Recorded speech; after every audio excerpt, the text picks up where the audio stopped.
Hello and welcome back to the channel, welcome back to the RDA. Hope you are doing well, because if you're not, I'd question whether or not you're really a Manchester United fan, to be honest with you. But yeah, United are still top of the league after Liverpool. Now, I did say 2 weeks ago that we were not in a title race, and I would only believe we're in a title race if we get a result at Anfield, and if we're still top of the league after we play at Anfield. Now, a lot has changed, and there's a lot of context. I still think Manchester City could be the favourites to win this league. I still think Liverpool are in a strong position to bounce back. I think once they get some of their star players or some of their star defenders, and they can move the players that they've been playing in midfield to compensate for that, their transition in attack and defence will be a lot smoother. If you don't know what I mean if Fabinho and Henderson weren't playing as centre-backs and they had Fabinho and Henderson as midfielders, I think they would have played a lot better. And honestly, that's just my honest opinion. But anyways, this video won't be about Liverpool, it won't be about Manchester City, it will be about Manchester United and where I think Manchester United are at the moment. We've got Paul Pogba, who seems to be playing exceptionally well, and I want to talk a bit about him. We've got Bruno Fernandes, who's doing his thing. You know, he didn't play particularly well yesterday, in my opinion, for my standards of Bruno Fernandes. I think he was just all right, to be honest. Marcus Rashford struggled yesterday quite a fair bit, so Greenwood seems to be a bit of a ghost right now at Old Trafford, like he's barely getting game time as well. So I want to kind of talk about all these things and how I think it fits in to where we're going in the future. Also, the fact that Eric Bailly basically got dropped yesterday and Lindelof and Maguire played well. I'm going to start with Paul Pogba. Paul Pogba yesterday playing on the wing for me was a massive mistake. Now, Paul Pogba played well. He had a good game. He had a few chances here and there, actually. And even that glaring chance he had to go ahead, I don't blame him for missing that because it was a tight angle. But if he had scored that, my word, what a goal it would have been from Paul Pogba. I look at this Manchester United side at the minute, and when we play with McFred, and when we play with Victor Lindelof and Maguire, I don't mind that too much, simply because whenever McFred are playing, whenever I see McFred on the team sheet, it's implied that we're going to play a deep line. It's implied that we're going to sit back and hit teams on the break. So when people moan about Eric Bailly not being in the team, or Eric Bailly this, Eric Bailly that, I'm like, Eric Bailly, for me, the reason why I like Eric Bailly in the team is because he helps us play a higher line, because his recovery pace allows us to get away with playing a high line because he can always get back. And when we play a high line with Victor Lindelof and Maguire, they are screwed on the break. So that's what Eric Bailly is for.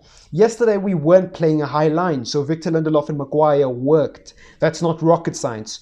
On top of that, if you play a high line with Fred and McTominay, you're not going to get that creativity going forward anyways. If you're going to play a high line, someone like Paul Pogba in the pivot makes sense because he can drive the ball up the field, he can get past the man in the middle of the park, he can play the long diagonal pass to switch the play, but that isn't his only strength. It isn't what makes him so one-dimensional. His height in the middle of the park makes sure that other teams can't play balls over the top as easily as well. So Paul Pogba works. Yes, he's not the best defensively. Yes, he does tend to give the ball away in shady areas a lot. But if you're playing a high line, the implication is that you don't mind losing the ball. You won't lose the ball in deep areas anyways, because you'll spend most of your time in the opposition's half. That's the game plan, right? That's where Paul Pogba, for me, works. When we're playing him out on the left wing or on the right wing, where he was playing yesterday, for me, first of all, it's high-end Premier League football. You're asking a player who's a specialist in a particular position to move out of their position. That already on its own is a hard job. Most players in world football can't just switch positions and be as good as you want them to be. They can do a job, but do you want someone to do a job against Liverpool, one of the best teams in Europe? Or do you want a specialist right winger who will hold down that side? I don't know. You tell me. But for me personally, I don't like people doing a job. Even when people say, let's buy Grealish, he can play as a right winger. No, I don't want someone who can play as a right winger. I want a specialist right winger. I don't want someone who can do a job. I want someone who will hit a Beckham, a David Beckham level cross into the box consistently. Not just once off because they can do a job. You know, oh, on his day, he can play right wing. No, a specialist player in that position. And so for me, Paul Pogba playing on the right is wasted. I think the only reason he's played is because Ole Gunnar Solskjaer can't drop him at the moment, and he couldn't fit him into the double pivot with McFred, obviously, because he wanted us to sit back and basically bubble wrap the back four. That's basically what McFred are there to do. They're two guys doing the job of one person, aka McFred. They're one player, but they're two separate players, but they're doing one job. And for me, when Paul Pogba is not allowed to do that alongside Matic, you're just wasting him. at the very least, play him. Give him the license to come in and instruct Wan-Bissaka to go up the field at the very least, And he did drift in a couple of times, but it wasn't major. So that's my first problem with yesterday's performance as a whole.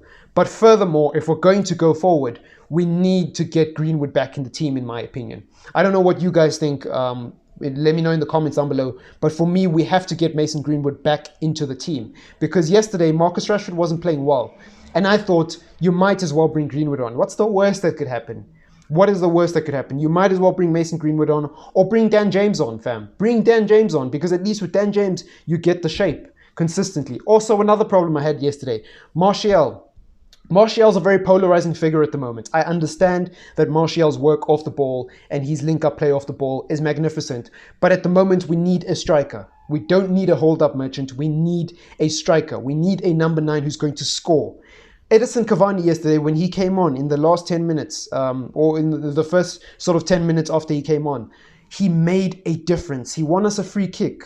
If Rashford had passed to him when he was making the run, he would have been through on goal. He wasn't offside once yesterday, and he didn't drift out to the right wing or the left wing to overcompensate for a lack of service like Martial does. Martial's hold-up is great, don't get me wrong, but the problem is when you decide to be a hold-up striker, then when you do get the ball in deep areas and you do move it along, and Rashford does get the ball out on the wing, there's no one in the middle. Unless you're able to track back quickly enough and get back to your position after doing the hold-up work, there's no one in the middle, and you can only sustain that for so long. To do that for 90 minutes is tiring. And I noticed Martial started to fade away. In the first half, he was really good. He was energetic. He was moving around. He was working so hard. In the second half, he kind of fell off. So for me, all the people saying that Cavani shouldn't have come off, Rashford shouldn't have come off, sorry. Well, I don't know. I think Rashford should have definitely come off. Sorry, what am I saying? The people who said Martial shouldn't have come off. Sorry, Martial shouldn't have come off. Well, I agree with you. Rashford should have been the one to come off as well. But I don't think Martial was doing much in that second half either. Unless you move Martial out to the left wing and tell him to stay there and you play Cavani down the middle. For me, it makes no sense keeping Martial there. He had basically virtually no shots at the goal, fam. So I don't get what Martial brings to the team as a striker. If we're going to use him just for hold-up and just for link-up play, then play him in the cam, for fuck's sakes. Play him as a shadow striker. Play him in the middle, play Bruno out on the right, Pogba on the left, or vice versa. If he really wants to continue with the shadow role, fam. I think he's got to score goals. Last season, he had 20 goals in all competitions. That's why I backed him as our number 9, because he was scoring goals. You need to score goals. You don't have Salah and Mane next to you who can do the job for you. So you need to score goals if you're a Manchester United striker, in my opinion. So that's a problem for me. But defensively, I don't know, fam. I've said all that I need to say defensively, moving away from the attack. Defensively, Maguire and Lindelof are not a partnership that is going to take us to a title. They might prove us wrong this season. They might prove us wrong. But they're not a partnership that's going to take us to a title. Furthermore, everyone's saying, so why not stick Bailey in the team? His hamstrings are made of glass. He's going to get injured soon. I really don't care when Bailey gets dropped. Do I think he's playing well at the moment? Yes. Do I think he's our best defender? Yes.